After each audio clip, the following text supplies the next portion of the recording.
नाम का अनमोल खजाना। राजा पीपा एक धनी राजपूत था। एक बार उसके दिल में ज्ञान प्राप्त करने की इच्छा हुई। उसने वजीरों को इकट्ठा करके पूछा कि क्या कोई ऐसा महात्मा है जिससे मैं ज्ञान दान ले सकूं।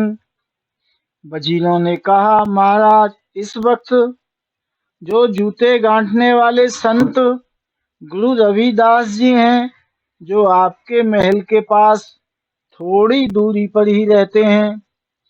अब राजा मन में सोचने लगा, क्या करूं, परमार्थ भी जरूरी है। अगर खुल्लम खुल्ला जाता हूं तो लोग तरह तरह की बातें करेंगे कि राजपूत राजा होकर एक निम्न जाति के व्यक्ति के घर जाता है।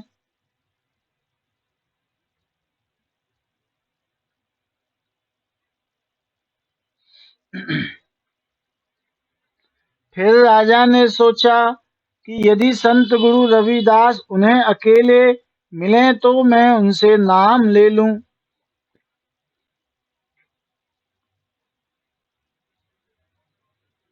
एक दिन ऐसा मौका आया कि कोई त्योहार था और सारी प्रजा गंगा स्नान के लिए गई हुई थी।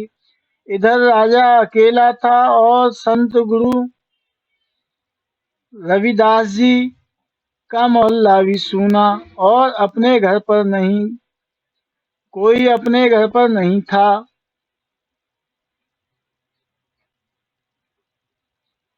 राजा छुपते छुपाते संत गुरु रविदास जी के घर गया और प्रार्थना की, गुरु महाराज, मुझे नाम दे दो।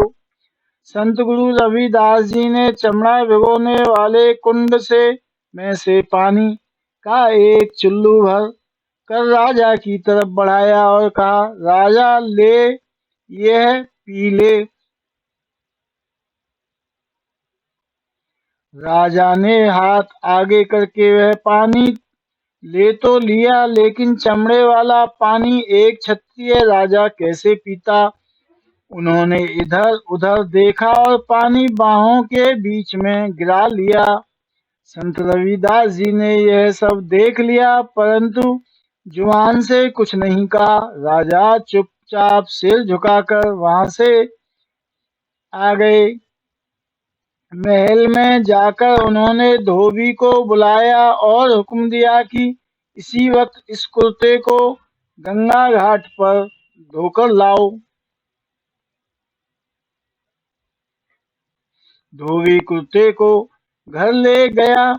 उसने दाग उतारने की बहुत कोशिश की, पर कोशिशें बेकार हो गईं।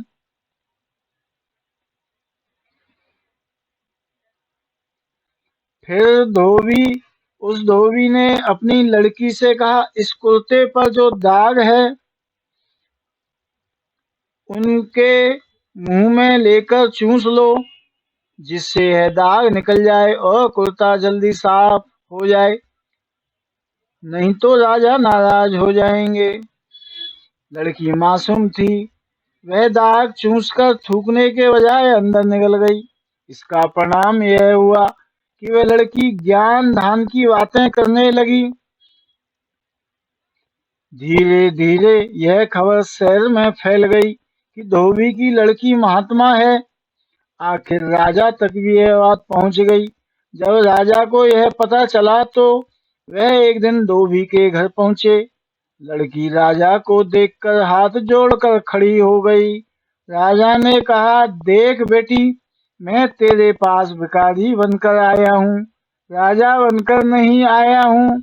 लड़की ने कहा, मैं आपको राजा समझकर नहीं उठी, बल्कि मुझे जो कुछ मिला है वह आपकी बदौलत ही मिला है। राजा ने हैरान होकर पूछा कि मेरी बदौलत क्या।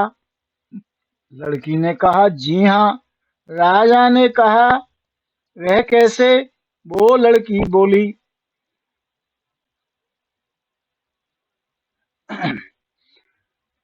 वो तो लड़की बोली, मुझे जो कुछ मिला है आपके कुत्ते से मिला है। जो भी भेद था आपके कुत्ते में था।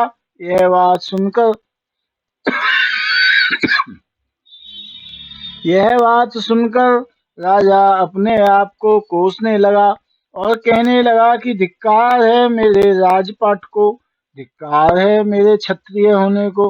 जब राजा को ठोकर लगी तो वह लोक लाज और ऊंच नीच की परवाह न करता हुआ सीधा संत रविदास के पास पहुंचा और हाथ जोड़कर उनके पैरों में गिर गया।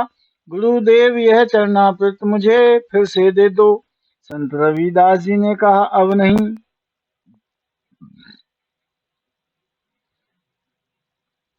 जब तू पहली बार आया था तो मैंने सोचा था कि तू क्षत्रिय राजा होकर मेरे घर आया है तो मुझे वह चीज दूं जो कभी नष्ट ना हो। वह कुंड का पानी नहीं था बल्कि वह अमृत था, ज्ञान का भंडार था। लेकिन तूने चमड़े का पानी समझकर उससे घृणा की और अपने कुत्ते पर गिरा लिया। राजा ने क्षमा याचना की और अपनी गलतियों के लिए पश्चाताप किया। संत रविदास जी ने राजा को सांत्वना देते हुए कहा, चिंता न करो राजा, अब जो मैं तुम्हें नाम सुमरन दूंगा उसका प्रेम और विश्वास से अभ्यास करना। वह अनमोल खजाना तुम्हें अंदर से ही मिल जाएगा। राजा को समझ आ गई और उसने संत रविदास जी के नाम दान लिया और महात्मा बन गया। गुरु पर कभी शक नहीं करना चाहिए। वह जो देते हैं या कहते हैं उसमें हमेशा शिष्य की भलाई होती है। राधे राधे। जय श्री कृष्ण। जय श्री राधे राधे। सभी बड़ों को प्रणाम, छोटों को शुभ आशीर्वाद।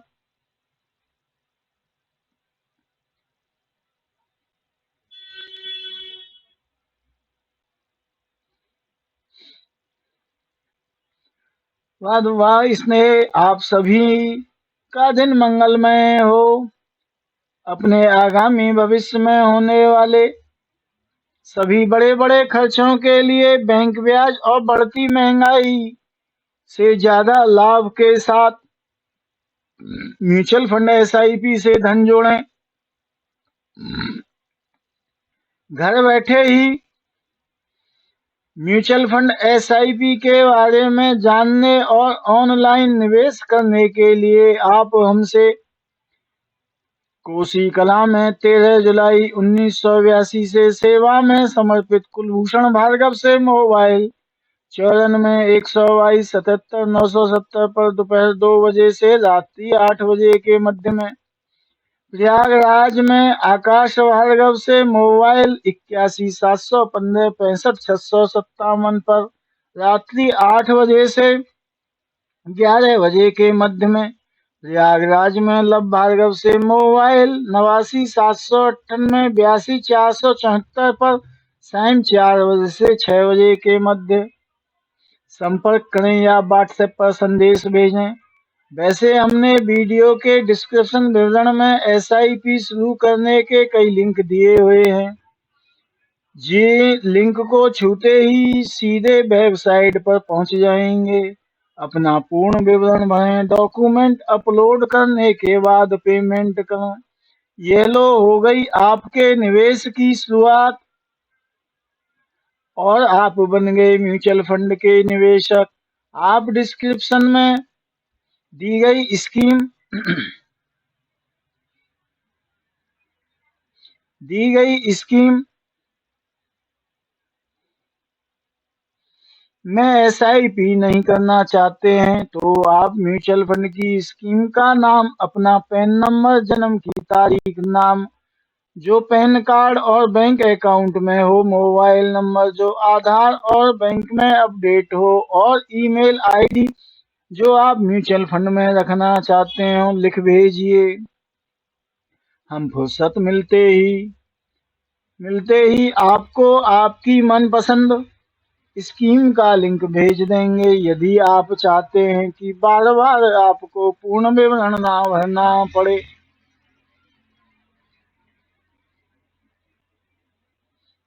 और ना ही कोई डॉक्यूमेंट अपलोड करने पड़े। तो सभी म्यूचुअल फंड में ट्रांजैक्शन करने के कई मोबाइल ऐप और वेब पोर्टल हमारे पास आपके लिए उपलब्ध हैं। इन पर आप रजिस्टर्ड होना चाहते हैं तो आप अपने पैन कार्ड, आधार कार्ड, नाम छपा, सीवीएस चेक, हस्ताक्षर, सिग्नेचर इन सभी की साफ अच्छी सी फोटो के साथ-साथ ईमेल आईडी, मोबाइल नंबर जो आधार व बैंक में अपडेट हो लिख भेजिए हमारे व्हाट्सएप नंबर पर। हम फुर्सत मिलते ही दोपहर 2 बजे से रात्रि 8 बजे के मध्य आपसे संपर्क कर लेंगे। एसआईपी नियमित एसआईपी में निवेश कर सभी धनवान बने। अब व्हाट्सएप का नंबर हमारा क्या है? 94 122 77 970। आज की कहानी यहीं पूर्ण विराम करते हैं। अगली कहानी में फिर मिलेंगे। यह कहानी श्रीमान अशोक सोनी जी ने शेयर की थी व्हाट्सएप पर। हमने इसको पढ़ के सुना दिया। इसमें हमारा कुछ भी नहीं। राधे राधे।